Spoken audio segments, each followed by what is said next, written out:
Bonjour à tous, bienvenue sur le stand de Technologia. Pour cette nouvelle table ronde aujourd'hui, organisée par EFO et le cabinet Technologia par l'entremise de l'agence .org. Vous savez qu'il y a une série de tables rondes cette semaine, tous les midis et tous les soirs à 18h. Vous êtes conviés pour revenir sur les jeunes et le syndicalisme, sur l'égalité hommes-femmes. Et puis aussi, aujourd'hui, nous allons parler plus particulièrement du burn-out. Où en est-on sur cette question? Comment faire face au burn-out? C'est la question que nous allons poser aujourd'hui et que nous allons débattre autour de cette table avec nos invités. Denis Garnier, bonjour. Vous avez un micro. Voilà, c'est mieux pour vous entendre. Vous êtes formateur pour la Fédération EFO Santé, c'est ça? Tout à fait, oui. Jean-Claude Delgen, bonjour. Bonjour. Jean-Claude Delgen est le fondateur et le directeur général de Technologia. Et Bernard Morat, bonjour. Bernard, vous êtes médecin du travail et initiateur d'un appel pour les médecins du travail pour la reconnaissance de l'épuisement comme maladie professionnelle. C'est bien ça? Voilà. Il marche ton micro? J'ai l'impression qu'il ne marche pas bien. Ça y est. Si, c'est bon. Ça marche. Ça marche, c'est bon. Premier constat, tout d'abord, le burn-out est une réalité aujourd'hui. Il y a un an, Jean-Claude Delgen, vous publiez une étude qui estimait à près de 3 millions les actifs en risque élevé d'épuisement professionnel. Alors, comment et pourquoi avez-vous mené cette étude d'abord? Ce qu'il faut comprendre, c'est qu'aujourd'hui, il est très compliqué d'estimer la charge de travail des salariés. Pourquoi? Parce que tout le monde est équipé d'un outil comme celui-là. Tout le monde travaille chez soi, tout le monde travaille dans les transports. Donc on a une situation où les individus, avec la laisse électronique, sont sans arrêt dans une économie de service en tension. On voit bien que la seule barrière qui reste à la pression, à la toute-puissance du travail, c'est la résistance physique de l'individu. Et donc à un moment donné, on ne peut que s'inquiéter de voir, comme nous le voyons nous tous les jours dans nos études, la montée très importante de l'épuisement professionnel. Encore une fois, cet épuisement professionnel n'est pas propre à la France. Les études montrent qu'en Allemagne, c'est exactement la même chose. En Belgique, dans tous les pays, on a une situation alarmante. Et donc, en cela, nous, Technologia, comme nous sommes responsables, nous avons pris nos responsabilités et nous avons lancé un appel pour dire que le burn-out, l'épuisement professionnel, n'était pas une maladie ordinaire, mais que c'était une pathologie psychique principalement liée au travail et qu'à ce titre, elle devait être reconnue au titre des maladies professionnelles. Voilà, et donc c'est tout le débat aujourd'hui. Pourquoi? Parce que nous avons un système de reconnaissance des maladies professionnelles, on va en parler, qui aggrave le mal. Je terminerai là-dessus, simplement que pour être reconnu au titre des maladies professionnelles, il faut pouvoir passer devant le médecin conseil de l'assurance maladie, médecin conseil qui va vérifier deux choses. La première chose, il va vérifier si la pathologie psychique est liée essentiellement et directement au travail. C'est à peu près normal. En revanche, le médecin conseil de la sécurité sociale, avant d'instruire le dossier devant le comité régional de reconnaissance des maladies professionnelles, va effectivement regarder si le taux prévisionnel d'IPP, d'incapacité professionnelle permanente, IPP que tout le monde connaît, il va vérifier que ce taux est égal au moins à 25%. 25%, c'est énorme pour une maladie psychique. Prenons un exemple sur une maladie somatique. Si on vous arrache la main, c'est 20%. Donc vous voyez que quand on vous demande 25% au niveau de l'IPP, ça veut dire qu'en fin de compte, vous rejetez. Et donc aujourd'hui, ce qui se passe, c'est qu'il y a énormément de gens qui sont souffrants, qui souffrent d'une pathologie psychique principalement liée au travail et qui ne peuvent pas se faire reconnaître. Et donc, et je terminerai là-dessus, ces gens-là sont repoussés et donc ils sont dépressifs, ils sont mal, ils ont une dépression liée à l'épuisement professionnel et ils sont pris en charge par le régime général de l'assurance maladie, c'est-à-dire vous et moi. Et donc aujourd'hui, s'ils étaient reconnus en maladie professionnelle, ça serait la branche AT-MP, accident du travail et maladie professionnelle, qui prendrait en fait ce coût en charge. Ce qui fait qu'en fait, il y a une dotation entre 1 et 3 milliards chaque année du régime général à la branche AT-MP. Ça, c'est la première chose qui est anormale. La seconde chose qui est anormale, et je terminerai là-dessus, c'est que à partir du moment où c'est une maladie ordinaire, on n'en discute pas dans le milieu de travail. La personne, elle est malade, elle sort de l'entreprise, elle disparaît, mais personne n'en parle, c'est le secret médical. Donc, ni les CHSCT sont convoqués, ni la DRH, ni les médecins du travail ne peuvent aborder la question. Et donc, on n'arrive pas à faire de la prévention active pour éviter que des mêmes causes ne causent des mêmes effets, c'est-à-dire que d'autres gens partent effectivement en maladie ordinaire. Et donc ça, c'est un vrai problème. Ces deux problèmes-là, il faut les corriger. Voilà pourquoi je vous invite à signer massivement la pétition Appel Burnout pour faire cesser cela. On est en négociation avec les autorités. J'espère qu'on va pouvoir faire bouger, je dirais, les lignes. Merci Jean-Claude Delgen, il pourrait animer une émission tout seul en fait. J'étais très inquiet en venant. Denis Garnier et Bernard Morat, c'est des questions pour vous maintenant. Une question, qu'est-ce que c'est que le burn-out d'abord? Comment ça se manifeste? Le burn-out, ça se traduit d'abord par un surmenage sur le travail, c'est-à-dire c'est un épuisement professionnel. Pour être épuisé, c'est un salarié qui généralement se trouve en situation de responsabilité, soit en responsabilité managériale, soit en responsabilité de projet, et qui ne mesure pas, est investi dans le travail, ça ne touche que des gens qui sont investis dans le travail, et qui ne contrôlent plus leur temps de travail et leur investissement dans le travail. C'est-à-dire ils vont sacrifier et la vie familiale et une partie de la vie professionnelle ou certains aspects de celle-ci pour s'engager au maximum. Par exemple, moi je suis dans le secteur hospitalier, on peut constater à l'heure actuelle que les cadres qui ne sont ni des agents d'exécution ni des directeurs, qui sont dans cet étau enserré dans des contraintes qui font qu'ils ne maîtrisent plus maintenant leur temps de travail, leur investissement au travail. Et c'est-à-dire plus ils travaillent, moins ils se rendent compte et plus ils font fi de leurs droits. C'est-à-dire le respect de la vie privée, par exemple, est un élément important que nous défendons, à savoir que quelle est la frontière entre le travail et la vie privée. Et là, cette frontière est complètement explosée en droit, mais en fait. Et c'est-à-dire que c'est à partir du moment où le travail envahit la sphère privée que l'état de surmenage provient. Ils ne se rendent plus compte qu'ils délaissent la famille, qu'ils délaissent les enfants, qu'ils délaissent leur environnement, tout ceci pour le travail. Et c'est quand ils s'en rendent compte, qu'ils tombent en état de burn-out. Voilà un peu la définition syndicale que je donnerai à ce syndrome qui est absolument essentiel de défendre aujourd'hui.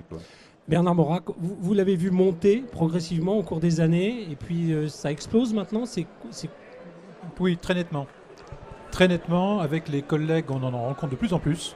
On s'en est fait la réflexion fin 2014, au moment où j'ai lancé l'appel, parce qu'on observait avant des cas de burn-out sûrement, peut-être qu'on passait à côté de certains parce qu'on n'était pas nous-mêmes alertés de ce nouveau phénomène.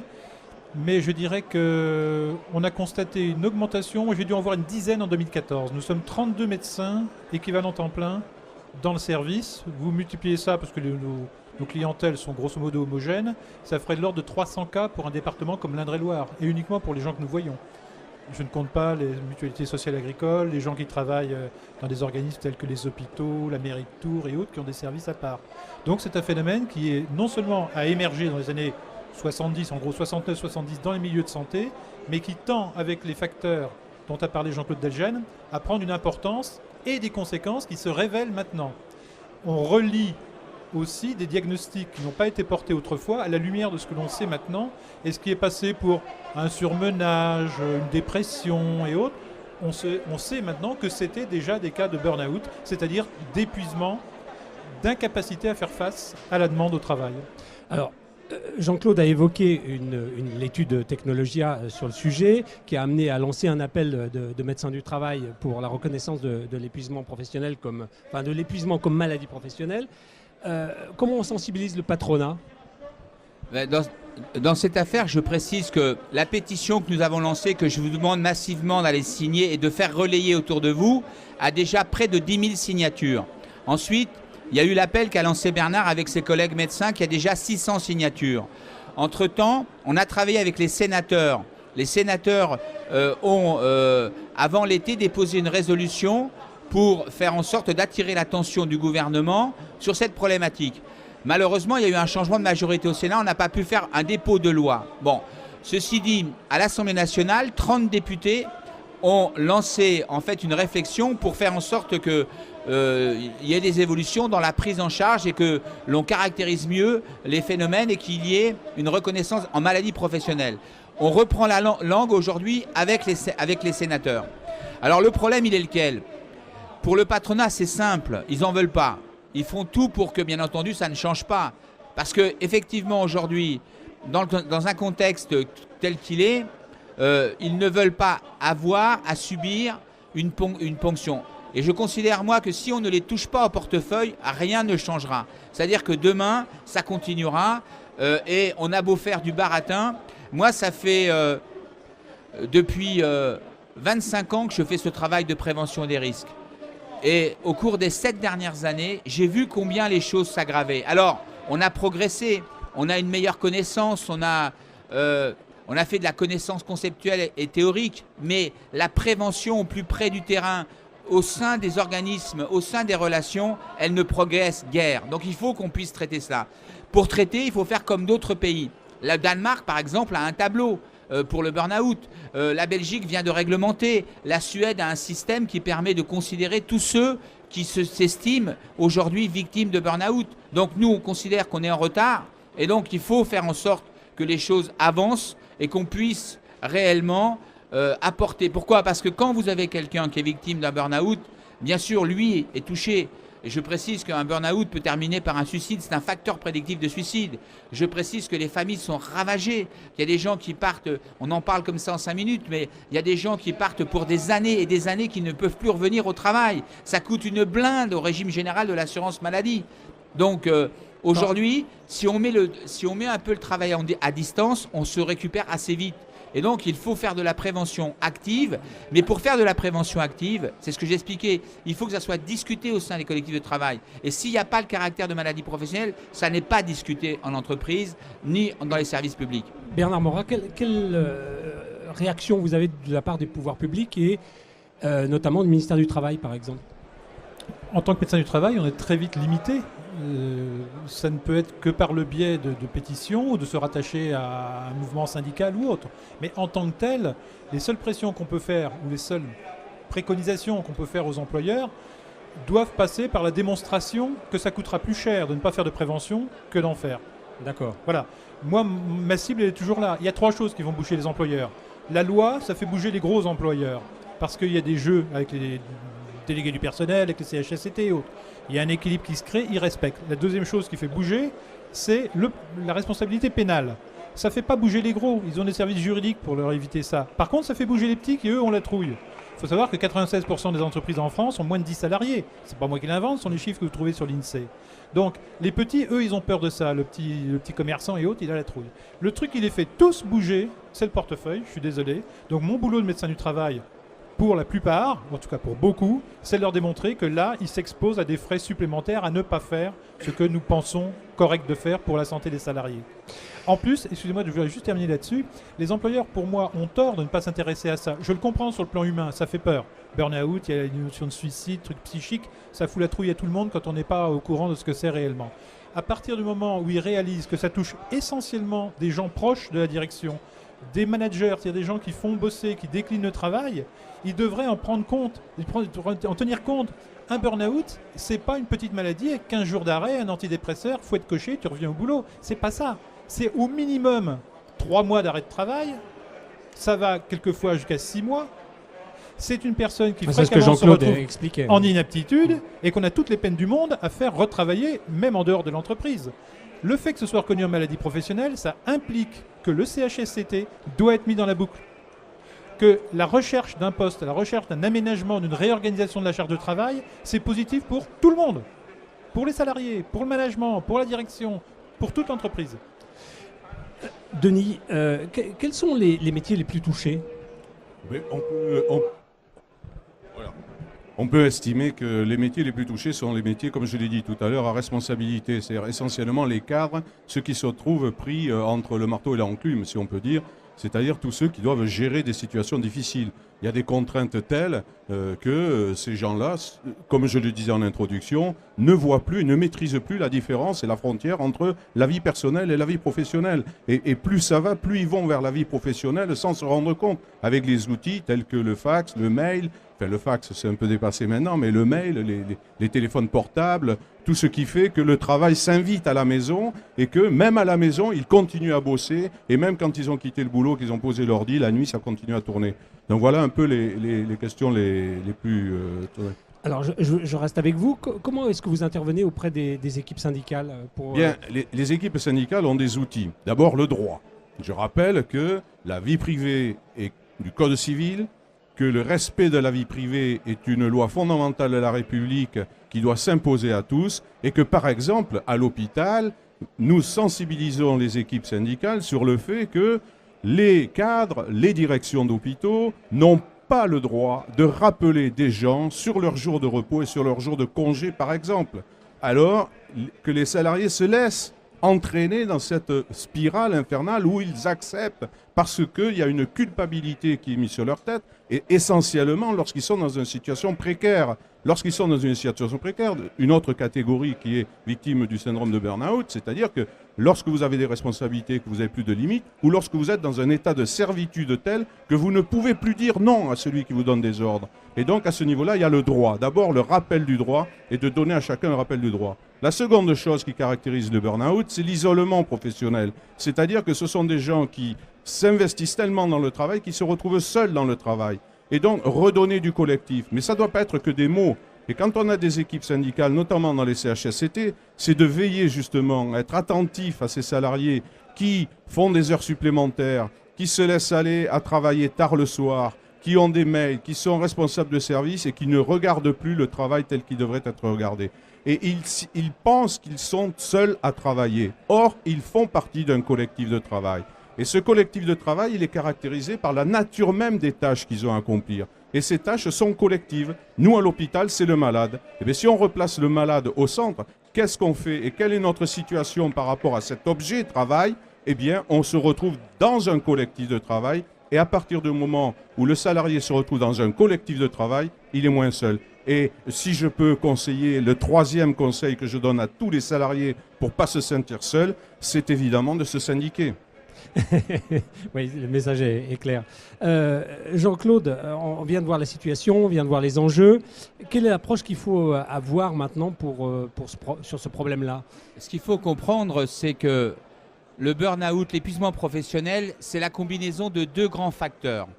Le premier facteur, c'est ce qu'on appelle le travail excessif. C'est-à-dire que vous avez des gens qui sont sollicités de manière démesurée par leur employeur qui peut être public ou privé. Ça, c'est le premier grand facteur. Le second facteur, c'est ce qu'on appelle le travail compulsif. Là, vous avez des personnes qui considèrent qu'elles ne peuvent pas ne pas travailler beaucoup. Pourquoi elles considèrent qu'elles ne peuvent pas ne pas travailler beaucoup? Tout simplement parce qu'elles ont un idéal de réalisation, ce qui est très bien, mais surtout, c'est qu'elles sont touchées par la précarité ambiante. Nous avons dans ce pays 5 millions de chômeurs. Vous avez des cadres. Dernièrement, je discutais avec un cadre de Clermont-Ferrand, technicien en maintenance. Il m'expliquait, moi, je gagne très bien ma vie. Je suis à 4 000 € net. Mais ma femme est au chômage depuis 18 mois. Si je ne travaille pas comme un dingue, je perds mon emploi parce que mon patron, c'est un fou furieux. Et si je perds mon emploi, demain, je serai à 2005. Je vais retrouver un emploi, mais je retrouverai à 2005. À 2005, je ne me passe pas. Vous voyez, donc, il y a une précarité virtuelle intégrée. Et donc, quand vous avez travail excessif d'un côté, qui se combine avec travail compulsif de l'autre, là, les gens rentrent dans un système où il n'y a plus aucune limite. À la limite, vous auriez du travail excessif, mais vous auriez des gens qui mettent le travail à distance. Je finis à 8 heures, je m'occupe de mes enfants, je vais au théâtre, etc. On verra ça demain. Mais ça, c'est de moins en moins possible. Ou vous auriez à la limite des gens qui veulent travailler beaucoup. L'affaire Kerviel dont on s'est occupé, ça a été la démonstration. Mais avec un employeur qui dit non, vous partez en vacances, vous prenez vos repos. Les deux se juguleraient. Mais quand vous additionnez le travail compulsif et le travail excessif, vous rentrez dans une spirale avec 4 phases que je précise rapidement. La première phase, c'est l'engagement heureux. Bon, globalement, il n'y a pas de problème. L'individu mobilise de l'émotion positive, il a de la reconnaissance, tout va bien. Mais s'il travaille trop, il rentre dans la deuxième phase. La seconde phase, c'est quoi? C'est le surengagement. L'individu commence à payer un prix très, très féroce sur sa vie privée, sa vie publique, ses activités sportives. Il sacrifie tout à son travail. Ce qui compte, c'est le travail. Et la troisième phase, c'est celle du fonctionnement frénétique. Là, l'individu travaille en mode automatique. Il se met en mode robot pour tenir toute l'activité. Et il n'y arrive plus d'ailleurs. Et donc il a des phases d'angoisse, d'anxiété qui montent. Et je le dis d'ailleurs à tout le monde, quand vous travaillez trop, vous travaillez mal. Vous commencez à faire des erreurs, vous commencez à manquer de discernement, à avoir de la distance par rapport au travail. Et là, vous commencez aussi à perdre et à subir le poids de vos erreurs. Vous êtes dans un engrenage où on va commencer à vous retirer toute la reconnaissance. Et là, c'est grave parce que la personne peut tomber dans une mésestime de soi et elle peut très bien aller après vers une crise identitaire. Et ça, c'est la troisième phase. La quatrième phase, bien entendu, c'est l'écroulement. Bernard pourrait vous le parler plus que moi, mais là, c'est très grave. C'est-à-dire que ça peut être l'AVC, ça peut être, l'accident de la route, risque cardiovasculaire, paralysie, etc. Il peut y avoir énormément de choses, mais ça se caractérise toujours par le fait que l'individu a poussé trop loin dans ses réserves, qu'il est totalement épuisé. C'est pour ça que on a des symptômes qui nous viennent, et je le dis à tout le monde, travailler c'est bien, moi je travaille énormément, mais je me connais, je peux me protéger. Certaines personnes travaillent trop et ne se connaissent pas et s'exposent donc à des risques. Donc, ok pour la valeur travail, ok pour travailler beaucoup, mais attention, si vous travaillez trop, vous pouvez vous mettre en danger. Il faut savoir mettre le travail à distance. Savoir mettre le travail à distance, c'est écouter son corps. Vous avez des signes qui vous viennent, des manifestations cutanées, la fatigue chronique que vous n'arrivez pas à évacuer par des nuits de sommeil, des mal de dos, etc. Vous avez donc des signes qui vous viennent, l'irritabilité, etc., des symptômes, que ce soit au niveau comportement, au niveau physique, au niveau psychologique. Il faut écouter son corps pour mettre un peu le travail à distance. Dès qu'on met un peu le travail à distance, on relâche 3-4 semaines, ça revient, parce que le corps est un outil fabuleux et que quand vous mettez le travail à distance, vous récupérez assez vite. Donc on voit, il faut prendre en compte des cas individuels, regarder les collègues de travail, observer son environnement, essayer de détecter les gens qui commencent à présenter des signes et qui ne les voient pas eux-mêmes. Et après, qu'est-ce qu'on fait? On les met dans un collectif, on les fait rencontrer d'autres gens qui sont dans le même cas pour qu'ils se prennent... Non, très difficile à dire pour le moment, puisque rien n'est fait, puisque ce n'est pas pris en compte. Donc, Et qu'est-ce que le médecin préconise? Qu'est-ce que les médecins préconisent? Pour le moment, il n'y a pas de consensus là-dessus. Il n'y a pas de consensus. Quand je vois une personne dont je suppose qu'elle est en train de se surcharger, en reprenant son dossier, je m'aperçois que vont en augmentant, par exemple, ses problèmes d'épaule. Puis tiens, il y a un problème de dos qui est apparu. Puis tiens, elle a eu une maladie infectieuse récurrente. Puis quand je regarde dans les années précédentes, cette personne ne faisait jamais ça. Je vais commencer à discuter avec elle. Souvent, la personne minimise. Non, mais j'ai beaucoup de travail, mais... ouais. Mais quand on en discute un petit peu plus, oui, c'est vrai, j'en ramène à la maison. Oui, c'est vrai, je viens plus tôt le matin, parce que vous comprenez, j'ai tellement de réunions que j'ai pas le temps de faire mes mails avant. Donc je viens à 7h15, alors que l'embauche est à 8h30. Ah oui, le soir, je pars plus tard. Le burn-out, il faut bien comprendre, c'est pas une maladie de feignant. Pas du tout. C'est une maladie de gens impliqués qui n'osent pas plier du genou, parce que c'est pour eux porteur de tas de significations. Et au bout d'un moment, quand ils sont épuisés, ils ne savent plus de quel côté se tourner, le travail perd de son sens. Au bout d'un moment, ils disent « je ne sais plus ce que je fais ». Jean-Claude parlait des erreurs dans le travail qu'on finit par leur reprocher. C'est tout à fait exact. Ils finissent par faire des erreurs en disant « mais j'ai fait tellement de choses ». C'est passager, ils minimisent. Puis quand la perte de sens au travail, qui est assez caractéristique, s'installe, ils vont devenir cyniques. Ils vont commencer à dire l'allocataire à la caisse d'allocation familiale, ça a pu être l'allocataire. Ça risque de devenir ces gens-là. D'accord ? Le malade va devenir le cas. La vésicule, le fémur. D'accord ? C'est-à-dire qu'il y a une mise à distance de tout ce qui est humain, de la dimension humaine, parce que les gens ne peuvent plus tout encaisser. C'est impossible. Je suis intervenu il y a 2 semaines, ça fera 2 semaines demain, pour une jeune femme que j'ai vue dans un service parapublic, enfin un organisme social, effondrée en pleurs à l'infirmerie. J'étais là ce jour-là, en discutant quelques minutes avec elle. Le diagnostic était évident, cette personne était en train de s'effondrer. Si ce n'était pas ce matin-là, ça aurait été 2 jours après ou la semaine suivante. J'ai écrit à son médecin, j'ai fait une alerte auprès de l'employeur en disant, là, il y a manifestement un problème, cette personne est en surcharge, elle ne va pas bien, et le médecin l'a arrêtée jusqu'au 15 février, je vais la revoir un petit peu plus tard, Parce que si la personne s'arrête trop longtemps, on va avoir du mal à la remettre dans le milieu du travail. Si l'employeur ne bouge pas, là je sens qu'il va bouger, j'ai fait ce qu'il fallait, on va arriver à faire quelque chose. Mais il y a plein d'autres endroits, plein de professions. Je m'occupe d'une clinique dans la région. Je veux dire, ce que disait, je crois que c'est toi qui disais ça, on rappelle les gens à domicile. Et ça, c'est absolument quotidien. Et les gens, d'ailleurs, c'est marrant, ils disent, les infirmiers et infirmières disent, je suis revenu parce que vous comprenez, les malades. C'est un problème pour eux, pour les malades. C'est pas un problème de la direction. C'est pas un problème du fait qu'on est en flux tendu en permanence. Après tout, il y a des boîtes d'intérim. Ils pourraient aussi bien les utiliser parce que quand on prend l'infirmière de dialyse et qu'on l'envoie au service de cardiologie en réanimation, elle ne connaît pas forcément le service. Simplement, vous savez, c'est la technique des duplos. Vous voyez, le truc, c'est entre 2 et 4 ans. Il y a le rond dans le rond, le carré dans le carré, l'étoile dans l'étoile. On a pris une IDE ou un IDE, on l'a mis à l'endroit où il y avait un besoin. On ne s'occupe pas de savoir si l'on a les compétences exactes et autres. On a besoin de remplir des cases parce que si l'inspection du travail passe, on a rempli les trous. Voilà. Il y a cet aspect quand même qui est assez catastrophique. Donc, que faire? C'est essentiellement intervenir auprès de l'employeur en amont de l'accident. L'accident dont parlait Jean-Claude, l'exemple que j'ai en tête, que j'ai cité il n'y a pas très longtemps, c'est une dame dont le burn-out s'est traduit par un accident de la route en allant chez un client, une grande surface en l'occurrence de bricolage. Elle m'a dit, je ne sais pas ce qui s'est passé, il n'y a rien eu. Je me suis retrouvé à taper directement dans le mur du magasin. Elle a porté un contrat. Mais il était 20h30. Elle a porté un contrat, elle a tapé dans le mur. Elle s'est retrouvée le nez sur le volant. Et là, on a dit, stop, il faut arrêter. Cette dame, 5 mois après, je l'ai mise en inaptitude définitive au poste de cette entreprise parce qu'il n'y a rien eu de fait. C'était le 23 juin 2014. Nous nous sommes revus là à la mi-janvier. Elle est toujours à la Pôle emploi. Elle n'a toujours pas retrouvé de boulot alors que maintenant elle est opérationnelle. C'est dramatique. Jean-Claude Delgen, les entreprises font l'autruche là encore? Beaucoup? Je vais vous raconter... Allô? Ouais, je vais vous raconter une petite histoire rapide. On a eu à traiter dans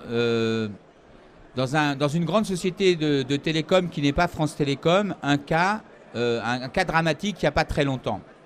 Et dans cette société, le directeur de la qualité, qui était un cadre, qui avait travaillé énormément pendant 7-8 mois, partait en vacances avec sa femme et sa fille en Corse. Il était fatigué, mais comme on ne peut pas imaginer, il allait travailler pour les classements, vous savez, qu'il y a toujours sur les sociétés de télécom, le meilleur transmission, le proximité, etc. Bon, il arrive en Corse avec sa femme, sa fille, il s'installe, il fait un premier repas super, il décide d'aller à la plage l'après-midi, et là, à 15h, le téléphone sonne. La femme fait la gueule, vous imaginez, déjà qu'il y avait pas mal de tensions entre eux, parce qu'ils travaillaient trop. Au final, il répond au téléphone, sa femme, ça dure un peu, sa femme et sa fille vont à la plage. Et le lendemain, elle rentre le soir, elle le trouve encore au téléphone. Le lendemain matin, même chose, dès le matin, le téléphone sonne. Ça dure 3 jours. Au bout du 3e jour, la direction de Paris, en fin d'après-midi, lui demande de rentrer pour régler les problèmes, alors qu'il est en vacances. Il rentre, il n'y a plus d'avion, donc il prend le bateau de nuit, et il prend le train pour rentrer chez lui. Et là, il disparaît des compteurs. Sa femme s'inquiète, elle téléphone, elle ne le trouve pas, etc. Elle rentre à catastrophe, elle le trouve, il est décédé dans la buanderie. Il s'est donné la mort. Donc on voit effectivement que l'épuisement professionnel peut conduire des gens qui sont surinvestis à des actes terribles. Parce que quand ils rencontrent des difficultés, qu'ils n'ont plus l'énergie pour pouvoir les surmonter, qu'ils n'ont plus rien, qu'ils n'ont plus de soutien, ils peuvent effectivement se donner la mort. Donc, nous, on a travaillé sur une centaine de crises suicidaires en entreprise depuis 7 ans. Eh bien, je peux vous assurer qu'au moins un tiers des cas sont relatifs à des situations de burn-out, d'épuisement professionnel. Alors, que faire? Il faut effectivement que le débat s'ouvre. Et le débat, il doit s'ouvrir en permettant vraiment la reconnaissance des responsabilités. Il n'y a pas de burn-out partout, il y a des endroits où ça se passe très bien. Il y a des boîtes où ça se passe très bien. Et il y a des endroits où vous avez ce qu'on appelle des mauvais élèves, vous avez vraiment beaucoup de problèmes qui est lié en fait à un autisme social de la part de la direction générale, qui ne veut pas considérer les problèmes et qui en rajoute une couche à chaque fois. Donc l'idée, c'est vraiment de susciter un débat national, un débat au niveau de l'entreprise et bien sûr de prendre en charge les gens qui sont touchés. Mais on n'y arrivera pas si, à un moment donné, on ne dit pas, au-delà de la prévention que l'on peut faire au quotidien, à travers le CHSCT, les médecins du travail, etc., les syndicalistes qui font un travail énorme, on n'y arrivera pas si à un moment donné, on ne dit pas, attendez, ça ce sont des dépenses qui relèvent de l'entreprise, c'est à l'entreprise d'assumer ses responsabilités. Parce que là, quand vous toucherez au portefeuille, on va réintégrer un élément dans le cockpit des dirigeants et ils vont prendre les mesures pour faire en sorte de, je dirais, mieux quantifier la charge de travail, mieux l'évaluer. Sinon, ça va être, encore une fois, on va mettre sur la touche énormément de gens. Comme le disait Bernard, les gens qui s'investissent énormément au travail, ce ne sont pas des gens qui sont des feignants. Au contraire, c'est des gens qui sont très remarqués, qui sont très en pointe. Donc il ne faut pas décourager ces gens-là. La France a besoin de gens qui travaillent. Il faut au contraire les reconnaître. Mais vous savez d'où vient le terme burn-out? Il vient d'un écrivain qui s'appelait Graham Greene, qui a écrit un livre dans les années 60. Et l'écrivain raconte l'histoire d'un architecte complètement saturé de travail qui se réfugie dans une léproserie au Congo. Et il fait le parallèle entre la maladie qui monte chez l'architecte et puis les lépreux qui sont laissés pour compte, qui sont laissés de côté, qui sont les surnuméraires de la société, les exclus. Eh bien, il faut que par notre travail, par la mobilisation, par la signature massive des pétitions qui circulent, on oblige à faire en sorte que demain, ceux qui sont victimes de burn-out ne soient pas les lépreux d'hier. Il ne faut pas que ces gens-là soient exclus, il faut qu'ils soient reconnus, qu'ils puissent effectivement se reconstituer. Le fait est qu'aujourd'hui, quand ils sont exclus comme ils le sont, ça ne leur permet pas de se reconstruire. Chacun sait que quand un syndrome d'épuisement professionnel est reconnu immédiatement, la personne se reconstruit beaucoup plus rapidement. Quand il est nié dans cette reconnaissance, ça peut durer des années. Donc, on l'a compris, le burn-out n'est pas une maladie honteuse. Merci d'avoir participé à cette table ronde. Merci. Merci à l'animateur. Merci. Merci. Merci, messieurs. On se retrouve ce soir pour une nouvelle table ronde avec Force ouvrière consacrée à l'égalité homme-femme dans le milieu professionnel, mais pas que. Donc, rendez-vous ce soir à 18h ici même pour cette nouvelle table ronde. Merci, à bientôt.